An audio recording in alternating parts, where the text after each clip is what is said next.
Hello. Oh. All right, can you hear me? Yeah? All right, normally I don't have any trouble being loud, so if you can't hear me, though, let me know. Also, I realize that a lot of people here are not native English speakers, so if I'm talking too fast, like wave, and I'll slow down, hopefully. So hello, I'm doing a talk about diversity as a strategy for growth. As mentioned, I'm Ali Spivak. I'm the director of developer ecosystem at Mozilla in our developer relations or developer outreach team. I've been at Mozilla almost 7 years now, which is a long time in tech terms. And I started my career out actually doing quality assurance at an educational software company, and then moved into doing web development. I worked at Cisco for a long time, at a bunch of startups, and then ended up at Mozilla. So I have a developer background, which has led me to do developer relations and a lot of that associated work. So I'm going to be talking a bit about how we think really broadly about diversity in developer relations and what we do, both how we think about ourselves doing our jobs and also how we think about our audience of developers. So when we're thinking about what diversity really is, think of it in many ways as variety. We tend to, I think, get very focused on things like gender or ethnicity. But diversity encompasses a wide range of things, including and beyond those factors. So we think in terms of things about what is the mix of people? What are the mix of people in your team? What are the mix of people in your audience? And even broader, what is the mix of people who are the audience of the developers that we're working with as part of our developer relations?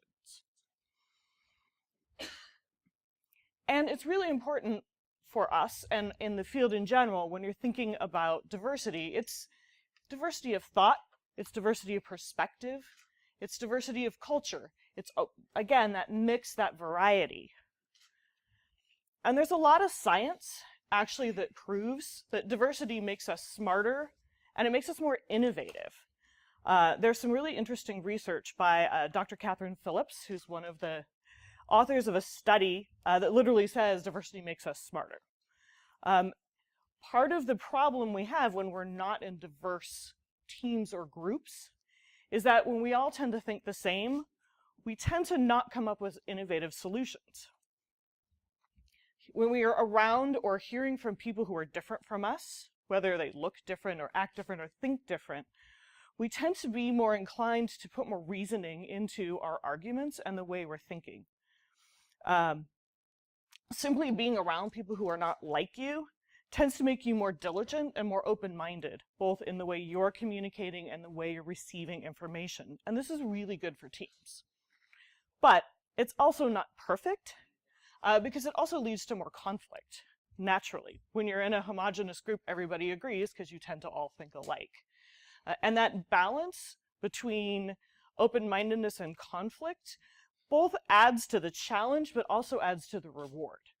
And so as we're thinking broadly about how our teams are made up in DevRel, we're looking at ways we can add all different types of diversity, and that in terms lets us think more broadly about the diversity of the audience of developers, and beyond the developers, the diversity of the audience of the people they are building for. Because really, all users are diverse, and developers are too.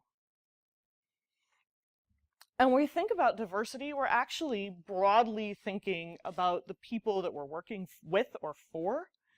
Like I said, sometimes we tend to focus a lot on gender or origin or culture, but it also is things like learning styles, introverts and extroverts, your perspective, your socioeconomic background, even language. There's a tendency, I think, in tech to assume everyone speaks, reads, and understands English equally. I'm assuming most of the people in the audience here know that that's not true, that there's many different levels of understanding of language, and that is a factor of diversity as well.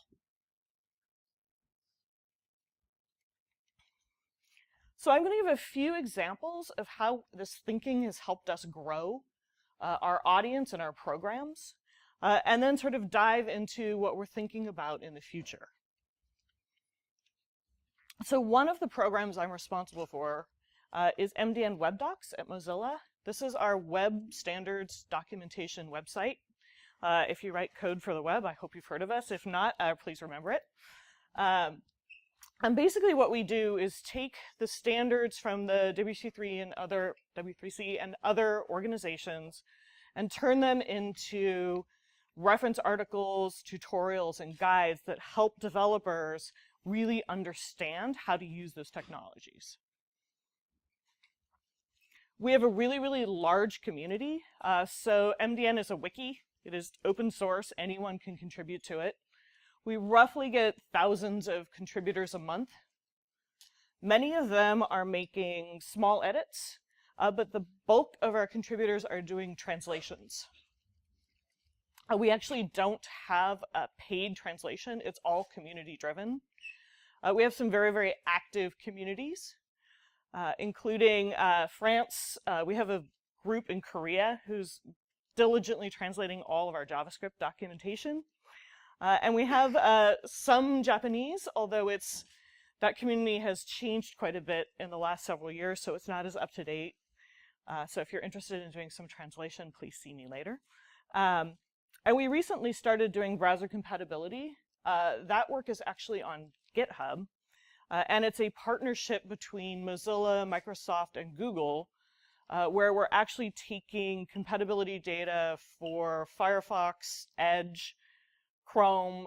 We're actually doing Samsung Internet and a host of other browsers, and making sure that for all the various specifications, we're having totally up-to-date data around what version supports. So this has been a really large effort. We have 300 contributors and a lot of pull requests, and there's a lot of ongoing work. We also do a lot of community events that we call Hack on MDN, and this actually brings people together to work on very focused topics. Our last one was on accessibility. So we had this in London with a group that focuses on web accessibility. Got our team, a lot of volunteers, and a lot of accessibility professionals together, rewrote a lot of our accessibility documentation to modernize it, and then also worked on the accessibility of the site itself to make sure that people with disabilities can better access the information. And we're holding one coming up soon in California to work on performance. So both our performance documentation as well as the site performance. And we tend to do these two times a year, although I think we'll be doing a few more this year, focusing again more on accessibility and performance. So when we started thinking about our growth strategy for MDN, and we've been growing pretty rapidly, so coming into 2018, we really looked at what are the ways we think we can grow? And a very big one for us was thinking about diverse audience needs. And that's what I'm going to focus on. We also looked at things like being in people's workflows, figuring out how to grow engagement, and obviously improving performance, which is some of the reasons we've done those hackathons. But thinking about addressing diverse audience needs, a few things had jumped out at us. MDN is a very traditional documentation site. And one of the things that was a common was we would have code samples, which of course you need, but the code samples were all static. And we started doing some user research and really learned that there are two different types of ways that developers like to learn. One is really based on context. So these are people who like to read. And so they would come to the page, they'd look at the static code sample, they'd read the whole article, they maybe would cut and paste, take it somewhere and play with it. And that was great for about half of our audience. It was really what they wanted to do. But what our user research actually exposed was the fact that the other half of our audience were much more interested in being able to play with the code directly. They're action-oriented. They just wanted to go in and play with it, and they weren't necessarily interested in reading a lot of things before they had a chance to play with the code. So part of our strategy was to change the way we do samples. And we started doing this with CSS, and now we're doing JavaScript and doing some of the web APIs. So all of our code samples have shifted to be interactive. So up at the top of the page, you can actually just play with the code. This was designed really to address that other part of the developer audience who just wanted a quick way to go in and play with the code. We also looked at ways that we could integrate into people's workflows, because the other thing that developers really hate to do is break their flow. And so by making the data available outside of the website itself, so integrating into developer tools, we actually integrated with VS Code from Microsoft. And you can start getting data directly in your tool set as opposed to having to switch context, go to another website, read or play with code, and go back. And this is some work we're going to continue to do because it really is helpful for people to not have to switch context back and forth.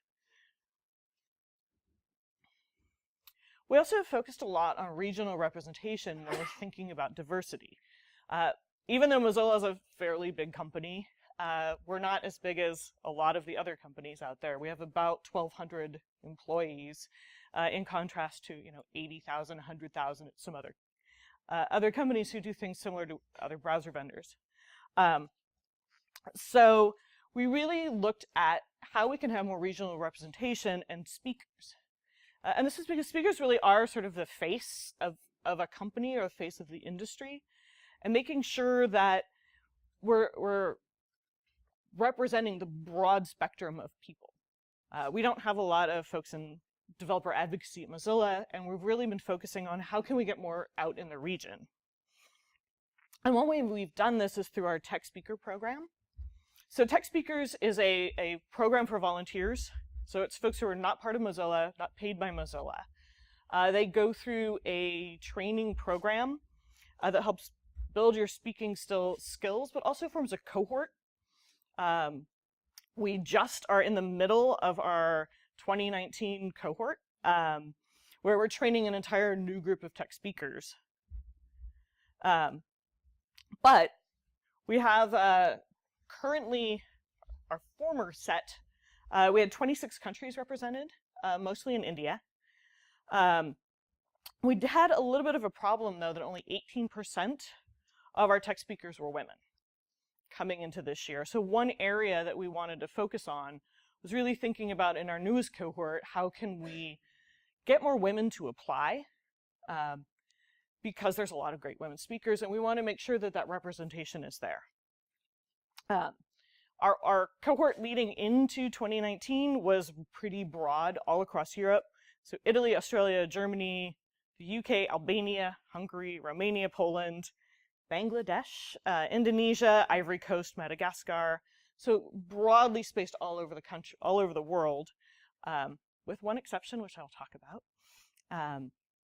And so we really wanted to look at ways that we could improve that. And really the goal of the program is to recognize, develop, and promote speakers who are really good and help them build their careers. So in our newest cohort, we actually brought on 50 new tech speakers. They're literally in the middle of being onboarded right now. They're actually more female than male, which is kind of exciting. And this was actually done through a blind selection process. So we focused a lot on getting great applicants, but when we did our selection process, we actually just looked at an application on location, the technologies they wanted to focus on, and kind of their history before we selected. So it wasn't actually purposely biased in one direction or another, but because we'd done a lot of outreach to women technical speaking groups, we had a lot of female applicants who were really fantastic. That's sort of the regional map of folks we accepted. You'll notice it's really heavy on the US. That's actually purposeful because we had recruited so heavily outside of the US, we actually didn't have very many tech speakers located in the United States. And very specifically, there's a huge interest in VR. And so we were looking specifically for a lot of women who would be able to do talks on mixed reality, so VR, AR. And we have a great cohort of folks who are going to be doing that inside of the US. Okay, so you're like, okay, great, you have these programs, but what does it mean? How does it work? So this is our chart for MDN growth. From 2017 to 2018, we actually had 30% growth in traffic. Some of that was based on some of the other improvements we did, but a large part of that was reaching different audiences. So the impact that we had from focusing on that action-oriented developers, our traffic to the areas where we have the interactive code samples has grown disproportionately from the rest of the site. In tech speakers, in 2018, we had 94 members. They gave over 400 presentations and roughly about 56,000 people in the audiences that they spoke to. So that's a lot. We would never obviously be able to or want to hire that many people on staff. So this is giving us a great opportunity to, one, help promote speakers across the industry, but two, really give more perspective in different regions and areas than we ever would have been able to reach. And it's been really great for our tech speakers too. Quite a few of them have gotten jobs, either as developer advocates or as developers at different companies. They're speaking at international conferences. We pay for travel for our tech speakers, as well as doing training. So it really gives them an opportunity to broadly, again, have that reach. I'm really proud of this program, so I tend to talk a lot about it. So that's great. Those are kind of the standard numbers that you do in DevRel, right? Like, how do you, number of butts in seats and number of traffic. But we weren't really happy with that. So we're looking at different ways that we can use data and different types of data. So these are huge, hard to read charts. I'll make my slides available so you can actually see them. We work with a company called SlashData that does a developer program benchmark report. It covers big companies like Mozilla and Google and IBM and other things. I will explain the key pieces of info in here, and if you're thinking, why does this impact diversity, I will tell you in a moment. What they do is they actually do a survey of about 20,000 different developers across different disciplines, and they ask them what's the most important features that you're looking for. And the stuff at the top, which says core, the number one thing is documentation, and then tutorials, tools, forums, training, technical support, and official forums. And these are sort of the core and extended core things that developers are looking for when they come to your company. And then we looked at our own program. So the one with the circle is Mozilla. So we are doing really well. The one on the bottom is satisfaction, so how happy people are with the program. And the one on the top is the adoption. So, coming from Mozilla, we're kind of excited that we're bunched really closely with Google and Microsoft. Well, that doesn't either tell a story. Because the adoption varies pretty widely across regions. So Mozilla is the one covered here, and you see we're not doing really great in the Middle East and Africa, East Asia, and South Asia. We do okay, but we're not being adopted really well in those regions. And there's obviously a lot of reasons. A lack of translation is probably one. This is a different view of those things, but our adoption, specifically in East Asia, is really, really low. But the engagement is actually pretty high. Again, don't try and read this chart. The thing that's really interesting here is going down this way are those core features. You'll notice something really interesting, and that's Western developers are all blue across the top. Developers in sort of the traditional East and South, they're not that interested in those core programs. So when we're talking about thinking about diversity, really specifically, we've been, because we're generally a company that's based in Silicon Valley or based in the West, most of our audience we have traditionally thought of being North America and Europe, we've been really, really focused on that quadrant. Right? Documentation obviously is one of our key strengths. We have MDN. We do a lot of tutorials. We have developer tools because we're a browser. But those don't mean as much to audiences in other regions. They're much more interested in basically things like webinars, access to experts, hackathons, contests, things where you have more personal contact with the companies.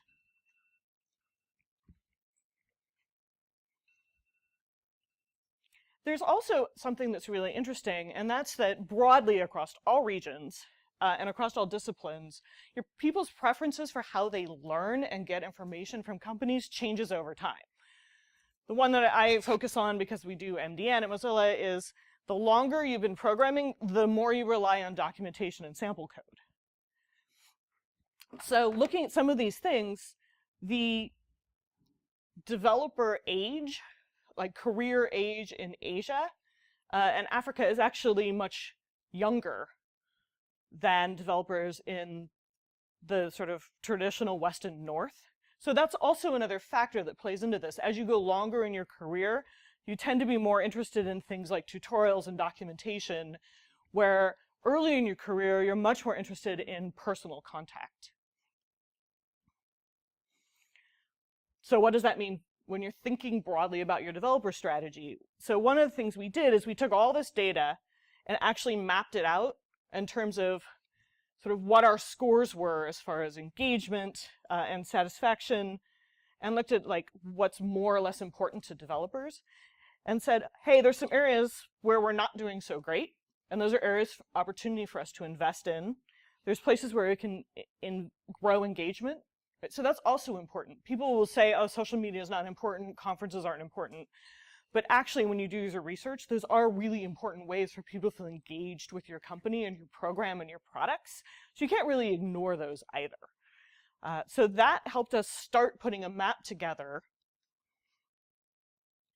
And then we sort of looked and said, okay, well, where can we invest? And so we picked certain areas that we're going to invest in 2019 and 2020 moving forward that takes into account broadly all of that different needs, as well as where those areas of opportunities are for us. And so these are areas we're going to be doing more moving forward. But something that's also really interesting is that our audience has changed quite a bit over the last several years, where it used to be very heavily focused in North America and in Europe. China and Japan are now our fourth and fifth largest audience. And so clearly, there's something happening here where people are really interested in the content we have on MDN. And so we're looking at ways to focus more on that area, on this area here in Japan, as well as in Korea and China. And so as we're starting to think more broadly about our tech speaker program in particular, looking at recruiting more in Japan, Korea, China, where we actually don't have any tech speakers. So we're obviously not doing the outreach there. So just like we focused on getting our application process out to more women, in the last round of cohorts, we'll be focusing more on making the program available and known in sort of the Eastern Asian area so that we can bring more people in. So, sort of in short, when you're thinking about setting your goals, think broadly about diversity and really think about how can you address those different styles and needs. Think about how you measure your impact across different factors, not just the things that are easy necessarily. And then use decisions, for your decision making, think about the data. What is it telling you? What is it missing? Where can you get more data and find things that will drive that investment? Thank you.